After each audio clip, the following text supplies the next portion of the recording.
That continues on. Mrs. Bogart is trying to persuade Carol to take her husband's last name, and she says, "But of course, as the Bible says, it is in the Bible. At least as I've heard it in church, and everyone else says it is. It's proper for the little bride to take her husband's vessel of faith, and we hope you shall see you at church." Not her name. Wants her to go to the church that he goes to. Right? It's. I'm sure it's in there. Everyone else says it's there too. This is conformity. This is people trying to get you to conform. Like, you've had that one? Like, when I first arrived, I think I told you the first questions I got asked were what team and what church. I'm not sure that was even the order. I don't even remember. I was like, wow. Like... What church you go to? Oh, is that the church answer or the team answer? No. Alabama or Auburn? That's both. Might as well be, It's a religion. It is. But, I mean, this is conformity in action. This is everyday things that people do to get you to conform. There's another example where Carol is trying to get people to change what they're doing, and she wants to sort of re-energize the committees that she's been put on in this little small town. And she's like, "Oh, that's great. Let's get some actual architects to come and give a lecture." Right? She's really energetic. She's really trying to push things forward. Do you think people go, "That's great. Let's get on board"? No. I love this exchange. Yes, but don't you think he'd better be working with existing agencies? Perhaps it will sound slow to you, like, oh, condescension. But I was thinking, it'd be lovely if we could teach Sunday school. It's like, you have great ideas, but slow down. I'm going to tell you, man, the rest of your life, people will try to get you to do this. The rest of your life. You'll start a job and you'll go, "I have some ideas." Now, they may actually know stuff you don't know, so you don't want to piss off your bosses. Is that on my list of 4 words? I don't think so. I'm trying to remember the list of words I'm not supposed to say in class, especially since I'm being recorded. I'm not sure if piss is on there or not. If so, I've said it twice.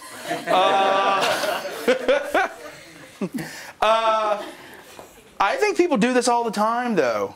They have, this is his phrase. This is Sinclair Lewis's phrase. He calls it debauches of respectability. I dated this girl once who every time I would do something she didn't approve of, she'd go, "Oh, that's not classy." I was like, wow, you're going to be saying that phrase a lot. It's like, I mean, has anyone ever said that to y'all? Yeah. Maybe y'all are classier than me. That is so unclassy. I think she might say, I've said that's so unclassy. What else have y'all been told when people want to get you to conform? Be more ladylike. Oh gosh, right? That's not ladylike. But but how does that play into previous? Think of Friedman's study. Right, Friedman, he did the robot study. So if I go, that's not ladylike. Like, is there a list of ladylike things that I could go and have my ladylike list, right? I mean, it's a vague thing. There's no real, there's no list. There's no real punishment. I just go, "Oh, that's not ladylike," and it's like, whoa, I don't want to not be ladylike, because what will happen? I mean, yeah, but I mean, it's like, I mean, what else? What? What happened? I don't know. People tell me all the time, "I'm not ladylike." I seem to manage to get out of bed in the morning. You seem to have recovered even though you're not ladylike. Yeah. Gosh, people like, I'm trying to think about, the ladylike is a good one. Professional. I mean, I think professional, sometimes people use it in ways that are inappropriate too. Like, that's not professional. I'm like, it's Saturday evening. I'm at my house. If y'all can think of any others, because I'm trying to think of words that people do, or snide comments that people make to get you to conform. This is a great book. Great book. Absolutely wonderful. Sinclair Lewis. Others. Let's see if y'all can figure this one out. Advertisers use conformity. Let's see if y'all can figure this out. There was an old commercial, unfortunately my computer won't show it, where they had an Indian who comes up off his canoe, comes up the side of a road, and then he sees all these people throw litter out the car. It's called the Crying Eye Cody commercial. Do y'all know this one? I'll put a link on it when, or Steedy, this is your assignment. If you're going to be my executive producer. That's the label he gave himself. He's calling himself the executive producer. So you know what? Find the Crying Eye Cody commercial and link it up. No, she's director of photography. I'm like, all right, grad schools will love that. Right? So let's think about this though. So you see this Indian, he comes out of his canoe, he walks up to the street, people are throwing litter off, and the camera pans to him, and he has this tear falling down his face. And they're trying to get people to stop littering. Will that actually work though? Why not?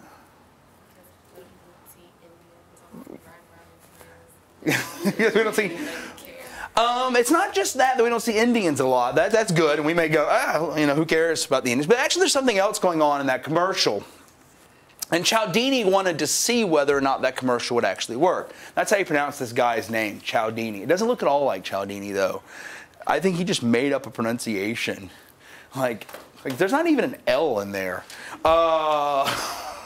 It's like, why are you? So imagine the situation. He's probably going to watch these lectures and go, "Look, dude, I can pronounce my name however I want." And I'll be like, "All right, Cialdini." That's what it looks like to me. So see if you can figure out what's going to happen in this experiment. So you're walking out, and we can draw this out. See if y'all can predict what's going to occur. Okay. You're going to walk outside, and it's either going to be a clean environment, right? So there's no litter on the ground, or there's lots of litter on the ground, right? And then someone's going to hand you a flyer.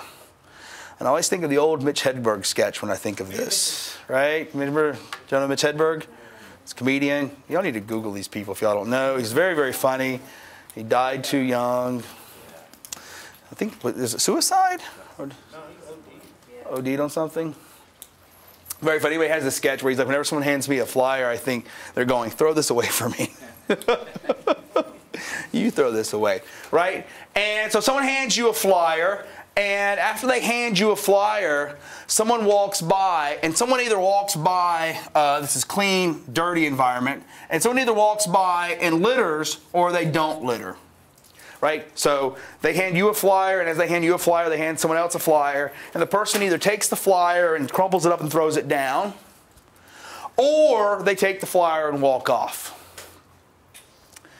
So now you're thinking, what's a dirty environment look like? There you go.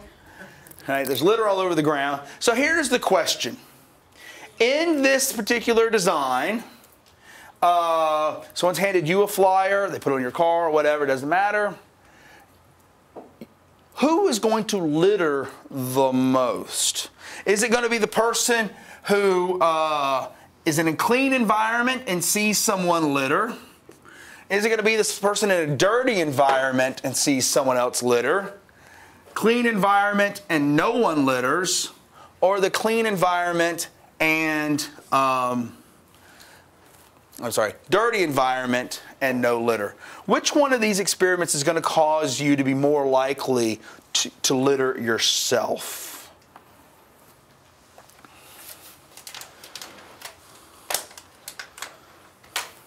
So here it is, clean environment, dirty environment. You see someone litter or you don't see someone litter. Which one are you most likely to litter in yourself? Let's go 5, 4, 3. Y'all are really good. Awesome. I don't know how the home people are, but the home people. Y'all are really good. Why do y'all think this is the most likely to litter? Saw somebody do it. Yeah. Well, this person also saw someone do it. So this one, it's already dirty. But think about this, though. So if I see someone litter in an already dirty environment, what do I conclude is acceptable? Littering. What happens in this environment? What happens in this situation? Okay, but what inference? So, okay, you see this person litter in the dirty environment. The inference you've made is it's okay to litter. What inference do you make in this situation? What? It's a clean environment, so you shouldn't litter. You shouldn't litter. But what do you think about this person? I'm pretty sure that's on my list of things I can't. Right, but you make it. We'll just say you make an internal attribution of this person, right? That this person is a litterer, versus in this environment they are just following the norm, right? And so, but think about the Crying Guy Cody commercial.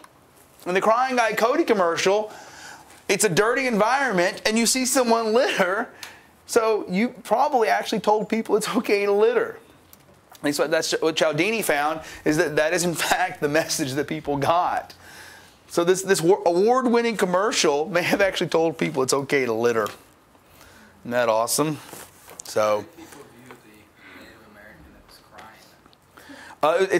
I would just say it's an award-winning commercial. It's called Crying Guy Cody. You can Google Crying Guy Cody, and they even a couple years later came back and remade it. What? It's a big tear. I mean, like. Yeah. It's like. It's a huge tear. It's a CGI tear. It's a Matrix tear. When you see the commercial when Steedy puts it online, that's right. I was like, I'll find it. No, it won't. He will. All right. So given this data, what would be a more effective way to stop littering? What? So we're going to need a clean environment, right? What? Just put trash cans around. So, right, we might see someone go in and throw stuff in the trash, and we go, okay, that's what's the norm in this particular environment.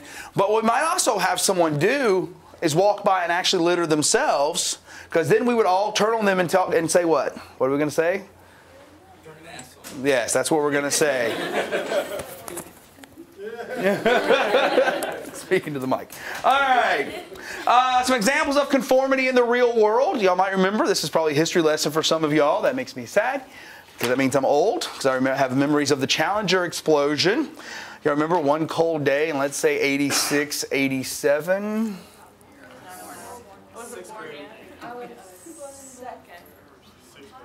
And y'all weren't even born yet.